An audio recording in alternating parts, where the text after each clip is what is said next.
በሳምንቱ አበይት ነበር ብለን የመረጥነውን የሀገር ውስጥ ጉዳይ ነበር ቀደም ሲል በመጀመሪያ የትኩረት ዘገባችን የተመለከትነው። ወደ ሁለተኛው የሳምንቱ የትኩረት ጉዳያችን ደግሞ እንለፍ።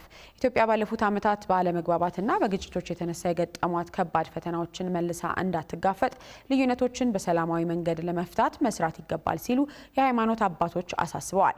የሃይማኖት አባቶቹ ከአዲስ ነገር የዝግጅት ክፍል ጋር በነበራቸው ቆይታ ወንድም የሆነው ሕዝብ እርስ በርስ እንዲጋጭና መጥፎ ጠባሳን እንዲጋራ እያደረጉ ያሉ ግጭቶችን በንግግር በመፍታት ለቀጣዩ ትውልድ የተሻለች ኢትዮጵያን ማስተላለፍ ይገባል ነው ያሉት። አቤል አበበ ከሃይማኖት አባቶቹ ጋር የነበረውን ቆይታ እንደሚከተለው አሰናድቶታል።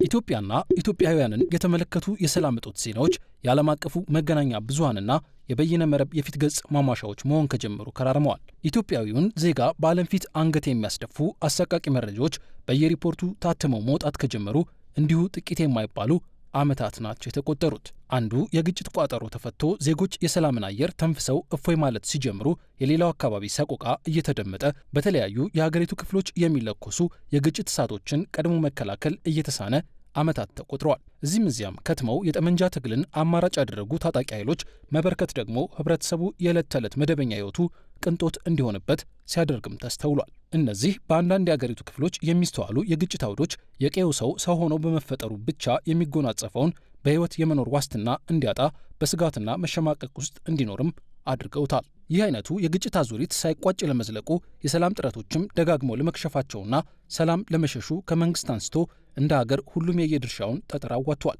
በመነጋገር ያልተቋጩት አለመግባባቶቻችን ደግሞ ወንድም በወንድሙ ላይ እጁን እንዲያነሳ ምክንያት ሆነው ታይተዋል። አሁን ኢትዮጵያ ተቸግራለች።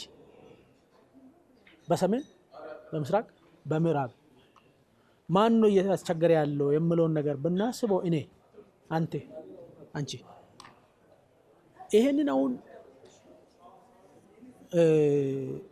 ችግር እየፈጠረ ያለው አካል የኔ ልጅ ነው፣ የአንቺ ወንድሙ ነው፣ የእሱ ወንድሙ ነው። ምንድነው ጥቅሙ? እሱን እየገደለ እኮ ነው። አሁን እሱ ሄዶ እዛ ቢት አንድ ነገር ለማድረግ ቢሄድ መንገድ ይዘጋል፣ እሱ ይሞታል። የሚገለው ማን ነው? ወንድሙ ነው። በሰላም ኑር ነው የተባለው። ምድሪቱንም በሰላም ምራት፣ ቆፍራት፣ ረሳት፣ ትከልባት። ከተከልከውም ከዘራኸውም ካረስከውም ከሁሉም ነገር በረከትን ሰጣለሁ። ለዚህ ሁሉ መጠቅለያ ገመዱ ሰላም ነው። በእንስሳትም ጭምር በረት ውስጥ ያሉ እንስሳት በመካከላቸው አንድ በጥባጭ በሬ ወይፈን ወይ ላሚቱ ብትኖር ያ በረት ሰላም የለውም። ሀጂ ኢብራሂም በሪሶ በቀደሙት ጊዜያት የኢትዮጵያ የሀገር ሽማግሌዎች መማክርት ጉባኤ አባል በመሆን ከግጭት ይልቅ ንግግር ቅድሚያ እንዲሰጠው ዜጎችም የጦርነት እሳት እንዳይገርፋቸው የተጻራሪ ኃይሎችን ደጅ ደጋግመው መርገጣቸውን ይናገራሉ። ይህ ጥረት የተሳካባቸውና ሰላም የወረደባቸው ቦታዎች እንዳሉ ሁሉ አሁንም በርካታ የሀገሪቱ ክፍሎች በተራዘሙና ባልተቋጩ ሄድ መለስም በሚሉ ግጭቶችና የግጭት ስጋቶች ውስጥ ሆነው ነው የሚታዩት። የሃይማኖት አባቶቹ ሀጂ ኢብራሂም በሪሶም ሆኑ ንቡረድ አባ ዮሐንስ ይህንን ነባራዊ ሁኔታ ለመቀየር ከጦርነት ይልቅ ወንበር ስቦ መነጋገር፣ በእውነት ልብ የድርሻን መወጣትም የግድ ነው ባይ ናቸው። ጥሪያቸው መገናኛ ብዙሃንም የሰላም መሳሪያ እንዲሆኑ ጭምር ነው። ለዚህ ማስራት አለብን።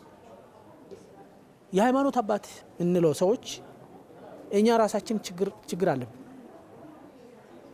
በቤተ ክርስቲያንና በመስጊድ የምንሰራቸው ስራዎች በህዝብ ዘንድ ቅቡልነት ከሌለው እኛ ፈጣሪን ፈሪዎች ካልሆን ሌላ እንዴት ፈጣሪን ይፈራል?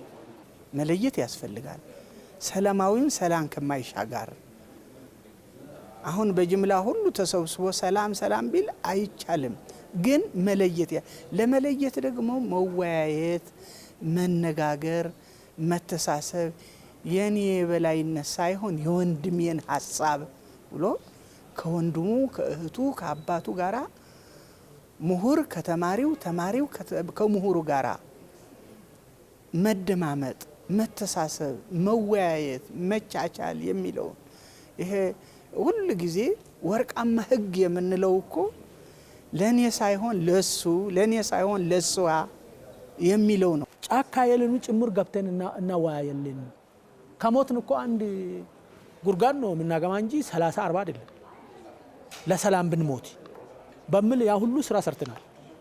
ስለዚህ እናንተም የሰላም መልእክተኞች ናችሁ ያልኩበት ምክንያት ይህንን እኛ እንድንናገር ለኢትዮጵያ ሕዝብና ለዓለም ሰላም እንደማያስፈልግ እንድናስተላልፍ እያስገደዳችሁ ያላችሁት እናንተ ስለሆናችሁ ነው። ለእናንተ ትልቅ ቦታ ሰጣውትና ይህንን ካረግነው ኢትዮጵያ አይደለም ለዓለም ሰላም ምሳሌ ከኢትዮጵያ ማማር ይችላል። ባለፉት ዓመታት ስለ ኢትዮጵያ የወጡ ጆሮን ጭው የሚያደርጉ ዜናዎችና የሰብአዊ መብት ጥሰት ሪፖርቶች የታሪካችን እንጂ የዛሬያችን አካል እንዳይሆኑ ለማድረግ ባለመቻላችን የተነሳ 2017ን ተሻግረንም እንዲህ ያሉ የግጭት ዜናና ሪፖርቶች ዛሬም መደመጣቸው አልቀረም። በሃይማኖት አሊያም በብሔራቸው ምክንያት ሞቱ ወይንም ተጎዱ፣ ተፈናቀሉ የሚባሉ ዜጎቻችን መረጃ ማድመጥም የዛሬያችን አካል መሆኑ የቀጠለ ይመስላል። እናስ የግጭት ውጥረቶች ሰሜን ኢትዮጵያን ማተኮስ መጀመራቸው እየተሰማ ባለበት በዚህ ጊዜ ኢትዮጵያ በዚህም ዓመት ትላንቷን በመድገም እንዳትቀጥል ምን ይደረግ የኛ ጥያቄ ነው።